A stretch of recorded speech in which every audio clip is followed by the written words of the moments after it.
नमस्कार, मैं हूं हरेंद्र प्रसाद और आप देख रहे हैं आईना न्यूज़। दोस्तों, जैसा कि आपको मालूम है, चुनाव का माहौल चल रहा है और हर आदमी अपना अपना रोना रो रहा है। इसी कड़ी में राय सिख समाज ने भी अपना वक्तव्य रखा है। देखिए रिपोर्ट। नमस्कार, मैं हूं हरेंद्र प्रसाद और आप देख रहे हैं आईना न्यूज़। आज नानकमता विधानसभा क्षेत्र के टुकड़ी गाँव में आए हैं। ये टुकड़ी गाँव है ना, यहाँ कुछ लोग एकत्रित हुए हैं। आज बात करेंगे चुनाव के संबंध में, देखते इन लोगों का क्या विचार है। तो हम सीधे पॉइंट पे आते हैं और आते हैं जाते आ जाइए कैमरामैन, दर पर आगे आ जाइएगा। तो आप भाई साहब, आपका शुभ नाम क्या हुआ? मेरा नाम बलविंदर सिंह है। मैं त्राई किसान संगठन से प्रदेश अध्यक्ष भी हूँ, काशीपुर का रहने वाला हूँ। और जिस पीड़ा को लेके हम यहाँ पहुँचे हैं, क्योंकि हमारे राय सिख समाज का जो वोट है इस लोकसभा में, नैनीताल लोकसभा सीट में 1,80,85,000 के लमसम हैं। और कुछ सिखों के द्वारा जो भ्रमित किया जाता है, कहते हैं कि सिख समाज हमारे साथ है।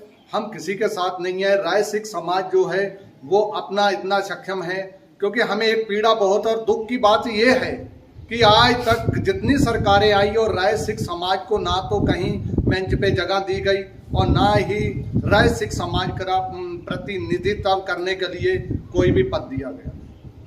इसके लिए हमने सभी ने एकत्र मीटिंगें कर रहे हैं। कल हमारी गांव बिंदुखेड़ा में मीटिंग थी और हमारा रोष है, हो सकता है कि हम सब राय सिख समाज एकता कर रहे हैं कि इस चुनाव का बहिष्कार भी कर सकते हैं।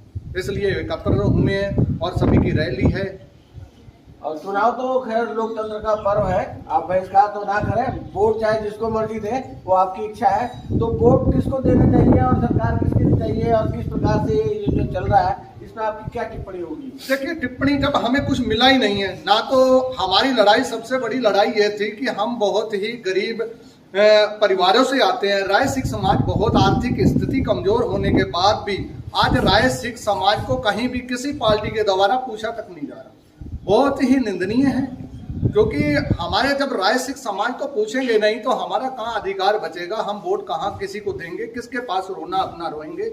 क्योंकि हमारे आज तक राय सिख समाज को ना तो अनुसूचित जनजाति में दर्ज किया गया, इसकी कई बार स्टडी हो चुकी है, लेकिन वहीं के वहीं हम टिके हुए हैं। हमारे बेरोजगार सभी जितने भी लड़के हैं, लड़कियां हैं, सब बेरोजगार भी। किसी ने बीए कर रखी है, बीकॉम कर रखी है। हम अपने घर में एक मजदूरी, बंधुआ मजदूरों की तरह हम काम कर रहे हैं। इसलिए हम अभी एकत्र हुए और राय सिख समाज एक बहुत बड़ा कोई ना कोई निर्णय लेने वाला है। आने वाले टाइम में 15 या 16 तारीख में बहुत बड़ा निर्णय लेंगे।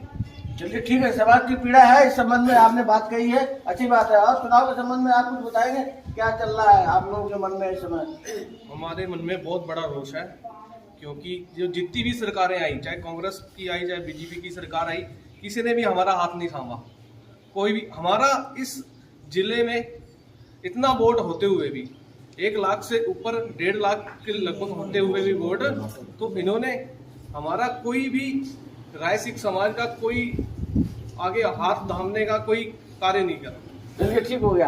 आप क्या कहेंगे इस संबंध में? ये लोग कह रहे हैं कि किसी भी पार्टी ने, सरकार के नुमाइंदों ने राय सिख बिरादरी का हाथ नहीं थामा। इस संबंध में आप क्या विचार रखते हैं? मेरा नाम है दर्शन सिंह मलंगी, मैं उत्तराखंड राज्य आंदोलनकारी भी हूँ। दोस्तों, मैं आपको बता देना चाहता हूँ कि जब से ये सरकार बनी है, उत्तराखंड छोटा राज हमने प्राप्त किया, हमने पुलिस की मारें भी खाई और राज प्राप्ति के लिए संघर्ष किए हैं। और आज जो है सरकार की तरफ से मुझे परिचय पत्र देकर सम्मानित किया गया दोस्तों। लेकिन हमने ये सोच के बनाया था छोटा राज्य की राय सिखों को भी जो है हक मिलेंगे। जब से भारत और पाकिस्तान का बंटवारा हुआ है, लोग यहाँ रह रहे हैं, आज तक भी किसी भी सरकार ने राय सिख समाज के उत्थान के लिए कोई भी योजना ऐसी नहीं बनाई है जिससे कि राय सिख समाज के दबे कुचले लोग और अपने पैरों पे खड़े हो सके। दोस्तों, मैं आपको आज आह्वान करके एक बात कहूँगा कि अगर आपने लड़ाई लड़नी है, जब तक लड़ोगे नहीं अपने हकों के लिए, हमारा नारा होता था साडे हक ऐथे रख। जब तक अपने हक की लड़ाई आप नहीं लड़ोगे, आपको खैरात में कोई देने वाला नहीं है।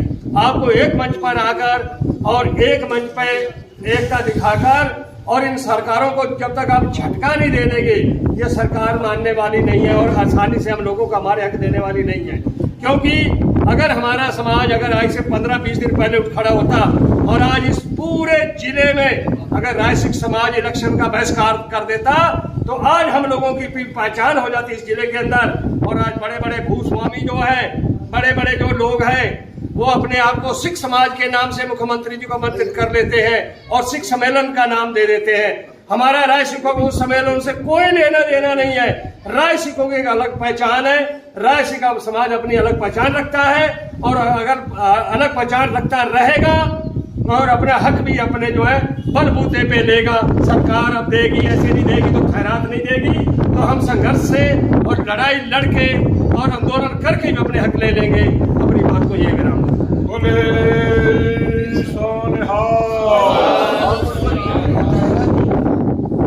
जो चुनाव का इस समय माहौल चल रहा है, इस संबंध में आप क्या कहना चाहेंगे? चुनाव के संबंध में मेरे साथियों ने जो बताया, मैं उनके साथ पूरी तरह सहमत हूँ। लेकिन फिर भी मैं सरकार को ये आगाह करना चाहता हूँ कि जो हम मेरे रायसिक समाज के लोग डामों के किनारे बसे हुए हैं या जंगलों के किनारे हैं, उनको अगर पट्टे दिए जाते हैं या उनकी ज़मीनें वर्ग एक कौ में शामिल की जाती हैं, मैं उस सरकार के साथ बिल्कुल कंधे से कंधा मिलाकर चलूँगा। मेरे रायसिकों की सबसे बड़ी मांग ये है। और दूसरा, जो हमें अनुसूचित जाति में शामिल करने का आश्वासन दे, हम उस सरकार का साथ पूरी तरह